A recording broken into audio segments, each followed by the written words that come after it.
a masterclass in a way. At least we felt this way. You're usually quite critical also of your own play, even if it's on the highest level. How did you feel about the game in total? I thought I did a lot of good things in this game, but I also made like a couple of impulsive decisions that I didn't particularly like. But I was heavily helped from the fact that I think my position was just much better after 2 moves. And right. I mean, this can happen in freestyle chess, but it was a bit surprising to me because I didn't see like what would be the advantage of going c6 instead of castling, for instance. I guess he was thinking about whether I could start a queenside attack if he castled, but it seemed it seemed unrealistic. So I was just going to play something normal. So this was really that was really surprising, and I think after that. Position is just really good for me. He likes space, and he generally likes any sort of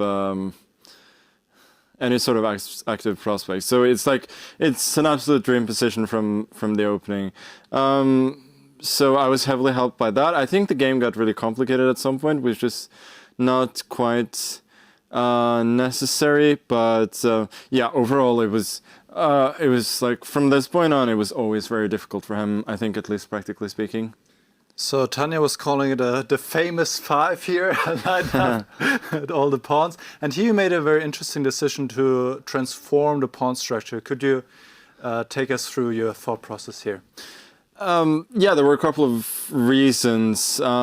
First of all, I wanted to weaken his king, since I felt that after the way I captured, that the C pawn capture was almost forced. So I thought like it would be useful to weaken his king a bit, especially with his queen way over there. But I did realize that it's positionally a little bit risky, but it just felt really good. It felt like a good choice. Also, when I take, this pawn is an excellent decoy, so I thought I should have great tactical chances everywhere. All right, so then the game progressed, and he fought back really well at some point. I think maybe I rushed a bit.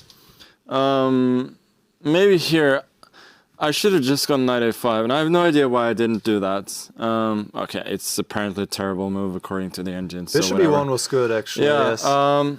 No, I think this was okay, but very well I was very unhappy with having allowed knight c4. Now I felt that he had some chances to get back in the game. Although, like, maybe this just wins. Yes, knight e2 would have been strong. And this queen e5 or knight e2 actually instead of queen e5. Knight e2. Damn backwards moves. Okay, yeah, I didn't see knight e2. Okay, that was the problem, because I didn't find anything convincing after rook takes d4. Well, okay, yeah, that was a shame. Because what I played was not 100% clear.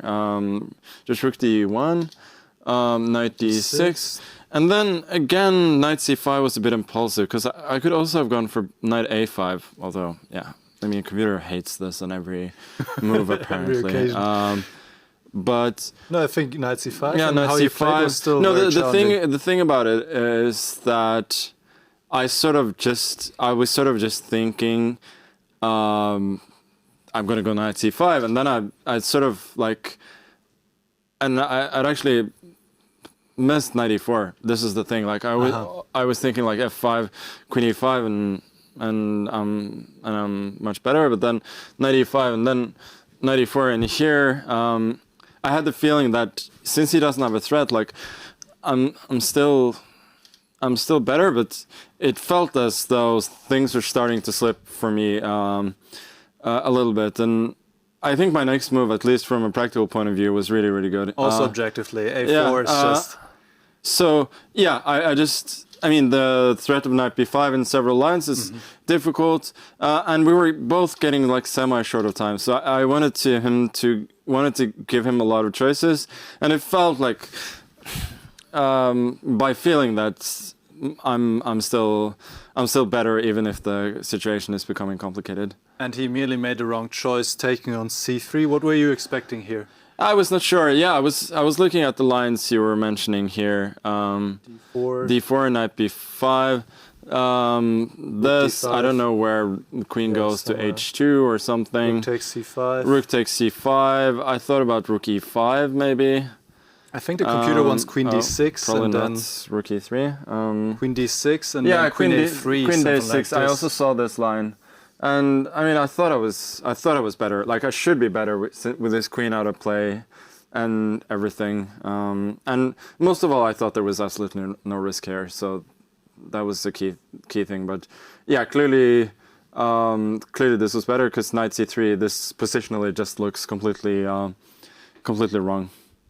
Yeah, he took on c3. He traded pretty much his only active piece, then taking on g4. Rook takes f8. Rook takes f8, and here he stopped because he realized that this Bishop g6 is just that this is just hopeless. Yeah, I mean you don't need to look much at the position to see that black is busted. I thought of something like bishop here.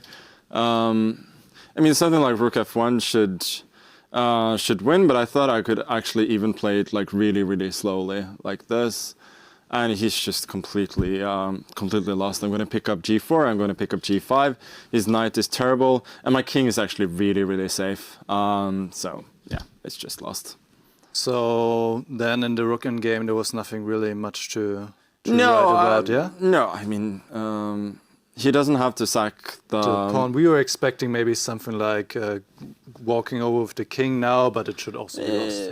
Yeah, it's completely completely lost. King e1, king e6, king f1. I was thinking of maybe going here just to be precise. Just to be precise, so the rook cannot be attacked.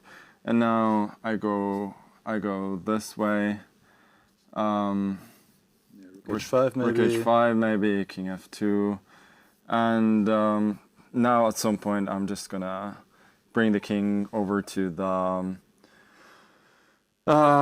queen side and just so you just bring it over here. Yeah, I just bring it over here and grab his pawns. I mean, I thought that was the easiest anyway. Yeah, that's pretty straightforward. Dominating win.